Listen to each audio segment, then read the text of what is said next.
Class 12 Hindi का जो है काव्य खंड का पहला लेसन है कड़वक। क्या है पहला लेसन, क्या है कड़वक।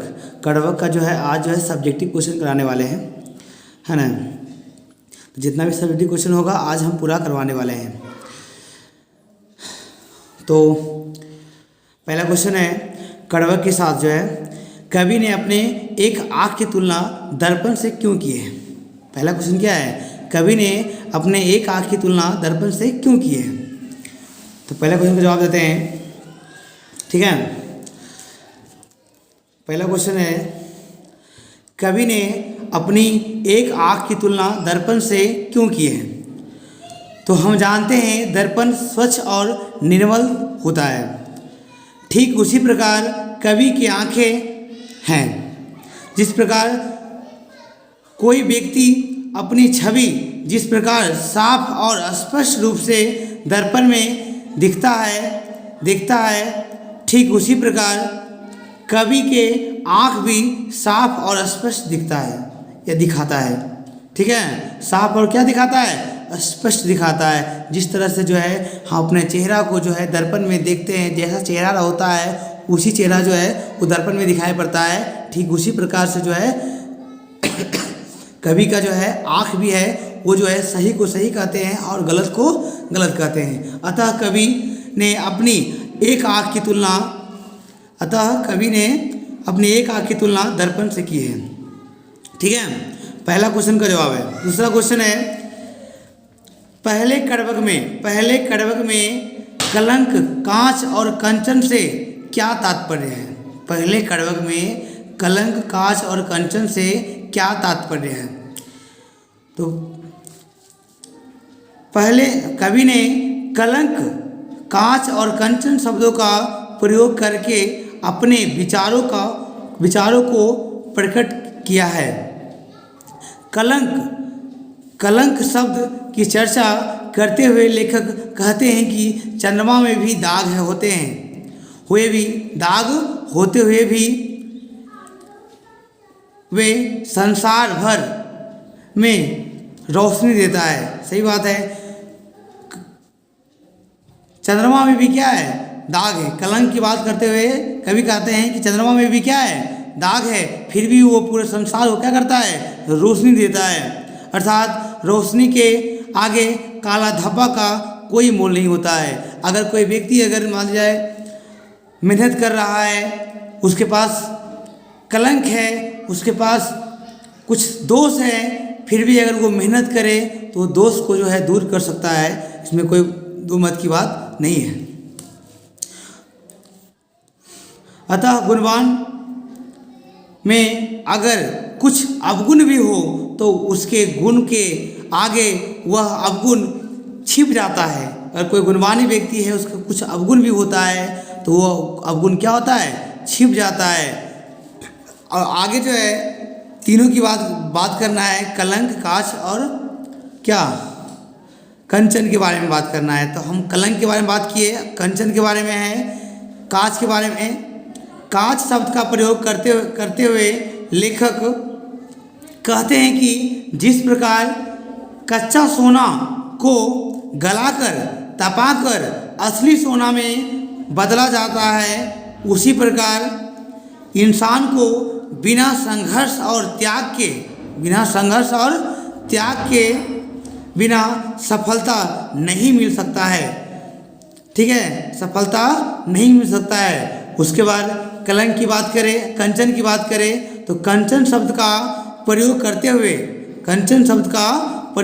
हुए लेखक या कहते हैं कि कंचन शब्द का प्रयोग करते हुए लेखक कहते हैं कि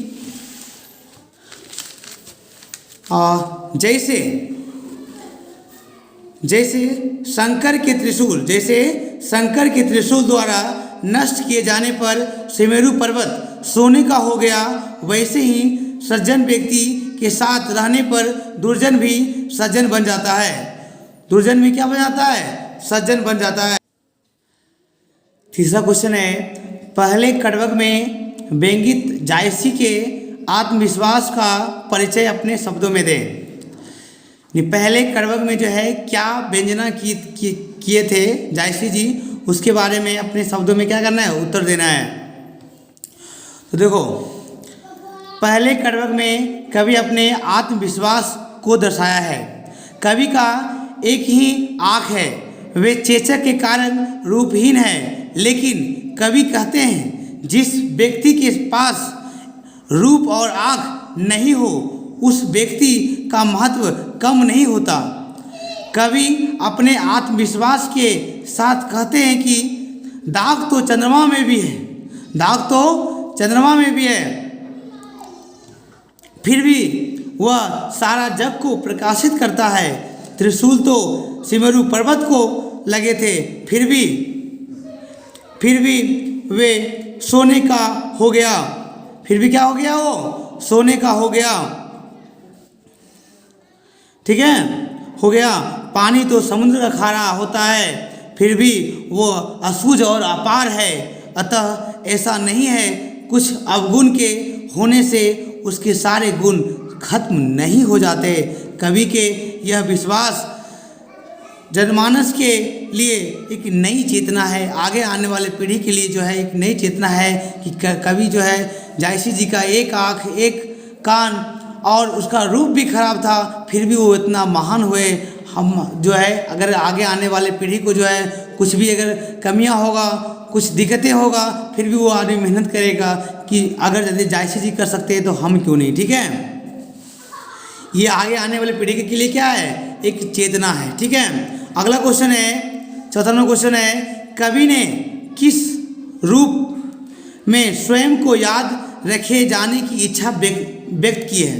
उनकी इस इच्छा का मर्म बताएं, उनकी इस इच्छा का क्या मतलब होता है, ठीक है।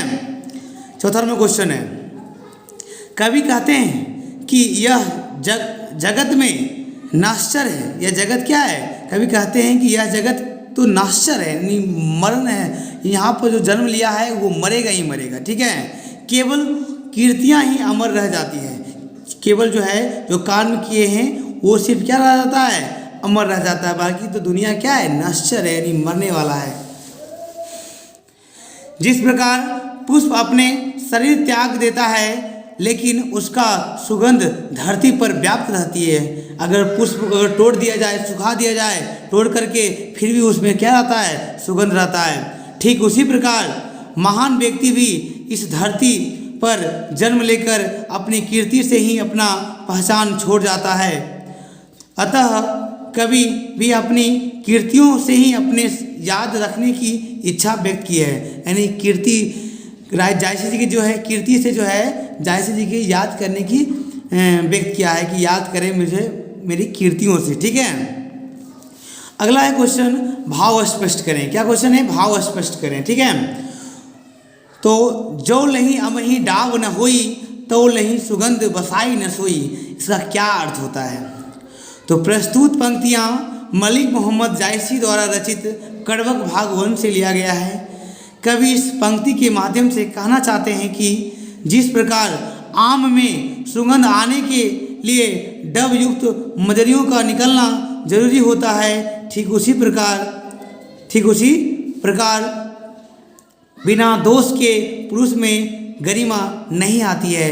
यानी कहने का मतलब है जो कट होता है आम में जो है मंजरी डब लगता है, जब तक डब नहीं आता है, डब नहीं लगता है, जब तक कट नहीं लगता है आम में, तब तक जो है आम सुगंधित नहीं देता है। ठीक उसी प्रकार से जब तक मनुष्य का कोई ठेस नहीं पहुंचता है तो उसको जो है अपने ठिकाने का होश नहीं आता है, उसकी गरिमा क्या, उसका क्या वैल्यू क्या है उसको पता नहीं चलता है, ठीक है। क्वेश्चन नंबर 6, रकत केलई का क्या अर्थ होता है। रकत केलई का क्या अर्थ होता है, आंसर में है रकत केलई का क्या अर्थ होता है, ठीक है। रकत में होता है रक्त, लेई में होता है गोंद, का क्या अर्थ होता है। तो कवि इस पंक्ति के माध्यम से कहना चाहते हैं कि अपने काव्य को रकत की लेई लगाकर जोड़े हैं, यानी जो कविताएं लिखे हैं उनको जो है रक्त की लेई, रक्त के गोंद बनाकर जो है एक एक वर्ड को क्या किए हैं, जोड़े हैं। वे नयन जल में भीगी हुई है, यानी जो है घर बनाया जाता है तो सीमेंट से उसको घर एक एक ईंटा को जोड़ा जाता है और पानी से उसको भिगोया जाता है वो अपने नयन के जल से जो है उनको भिगोया गया है और अपने रक्त का लई बनाकर गोंद बनाकर जो है वो अपने शब्द को जोड़े गए हैं। ठीक है, अर्थात इस काव्य को लेखक ने अपने कलेजे के खून से रचा है। ठीक है, तो रगत का लेई का मतलब क्या होता है? रगत का लेई का मतलब होता है खून का गोंद होता है। ठीक है, छठा नंबर क्वेश्चन कंप्लीट। बहुत ईजी है, बिल्कुल ही आसान तरीके से बन जाएगा, कोई दिक्कत नहीं है। ठीक है,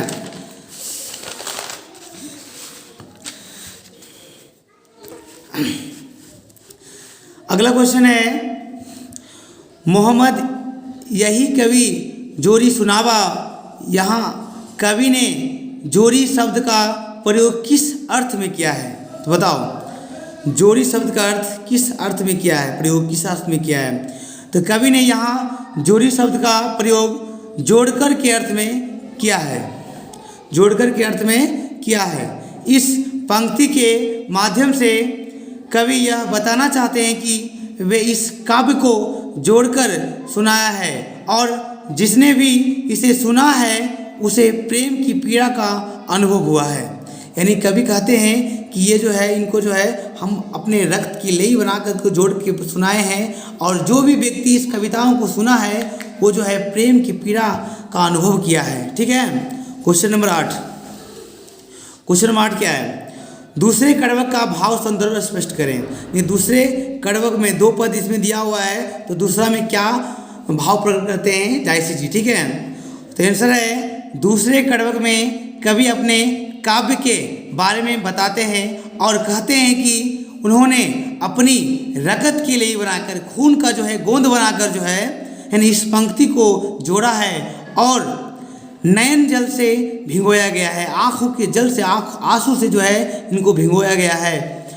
लेखक कहते हैं कि अब वे ना रगत सेन बोल रहा है, अब जो है वे ना रगत सेन रहे और ना ही पद्मावती रानी रही और ना ही बुद्धिमान सुगा है और ना ही अलाउद्दीन है।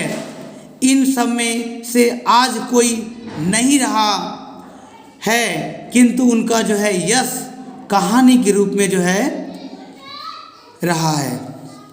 ठीक है, सिर्फ उनका क्या रहा है? यश, वो भी कहानी के रूप में रहा है।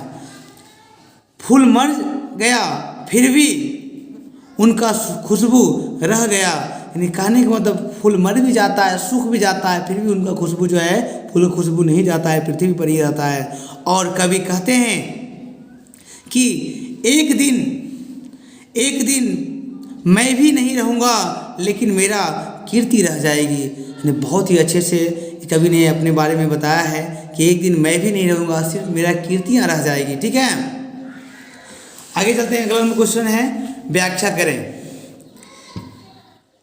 क्या है? व्याख्या करें। धनी सो पुरुष धनी सो पुरुष जस कीर्ति जासु फूल मरे न वासु। इसका क्या अर्थ होता है? इसको अर्थ व्याख्या करना है। ठीक है, लास्ट क्वेश्चन है। ठीक है, इसका तो देखते हैं।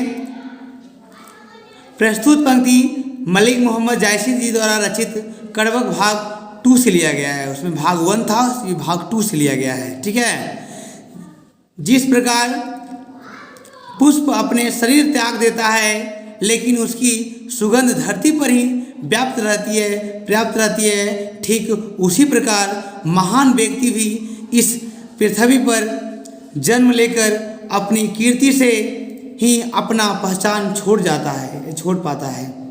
यानी कहने का मतलब है कि जैसे फूल मर भी जाता है फिर भी वो अपना खुशबू जो है पृथ्वी पर छोड़ देता है, ठीक उसी प्रकार जो महान पुरुष जो है वो मर भी गए तो उनका कीर्तियाँ जो है ना वो पृथ्वी पर रह जाता है, अपना पहचान छोड़ जाता है। ठीक है, तो आज जो है जितना भी सब्जेक्टिव क्वेश्चन अगर कड़वक से बना आज पूरा हम कंप्लीट करवा चुके हैं। अगले वीडियो में जो है इसका ऑब्जेक्टिव भी हम करवा देंगे। ठीक है, अगर आप हमारे चैनल पर नए हैं तो सब्सक्राइब कर दें।